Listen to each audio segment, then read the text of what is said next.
You know, part of the thing when you exaggerate a story or just openly lie on the world stage, it's very easy to track those lies. But as we've now found out with the former royal known as Meghan Markle, alongside her husband, the former royal, the Duke of Sussex, Prince Harry, they seemingly can't stop themselves. I mean, you might say that's ridiculous, but Harry literally wrote a book and then had his lawyers say, well, he may have exaggerated some elements of the book, you know, right. So consequently, all of those people that paid out for the truth, you know, the man that he is, not the prince that he was born, well, suddenly he's lied to them, but that's just brushed over.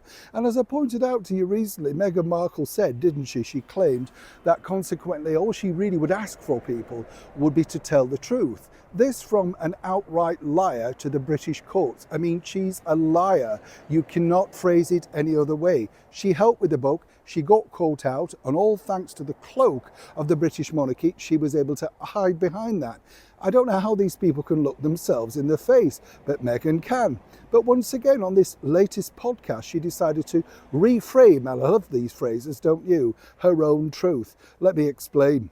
Morning, nice to see you, chums. Thank you so much for your time today. Lovely to have your company on another beautiful, warm, and yes, very lovely summer's day here in the United Kingdom. If you are here doing the tourist trail, you're in a lucky spot, because right now this is some of the best weather that we've had. And apparently towards the weekend, it's going to get into the sort of early 30s. Well, yes, much my age. How dare you? I know. Can you remember those years? This is the thing, isn't it? You look back and you think to yourself, when you're working with someone and they say, I'm 32, and you think, 20, and you sort of go right back and think, I can't quite remember that.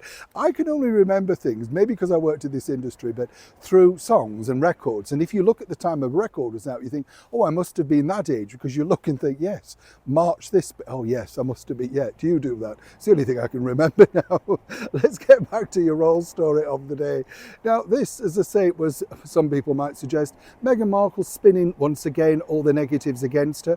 As you know, she basically said, you know, one or two things in that podcast, but it was really a clapback, wasn't it, about all the people and all the things that have been said about her, you know. I told you, she goes through social media with a fine-tooth comb, with all, of course, of the stories of the day, and then decides which one she wants to take down. As I pointed out in a recent video, Meghan watches this channel on a regular basis, and I'm happy with this because consequently Meghan knows exactly what the public feel about her and the way that the stories are going.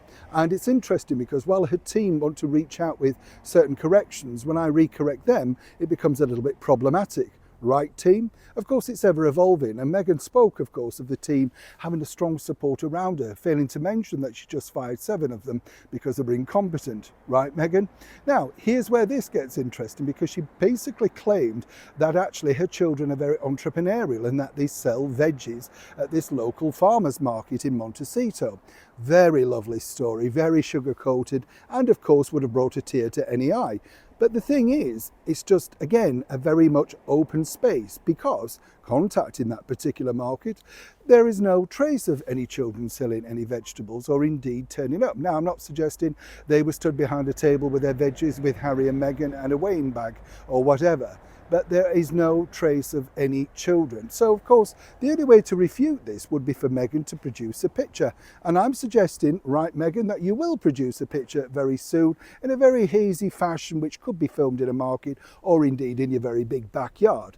You see, it doesn't make sense, because for somebody who's basically claiming that they need security around their children, being first responders, so you would have had to take your security out with you, get that cleared, set up a table, all of that sort of thing. What, for a photo opportunity, or is this a regular thing? As ever with Meghan, she gets caught out, but as ever, in her own mind, yes, she absolutely 100% believes these stories. It's interesting as well, because backing up the proof, some might say, is very easy to find out. And at the Montecito market, not just one, all of them, there's absolutely no trace of children selling veggies. So which is it, Meghan? Are you just growing things? You know what I'm saying? New Shore in the very heart of London.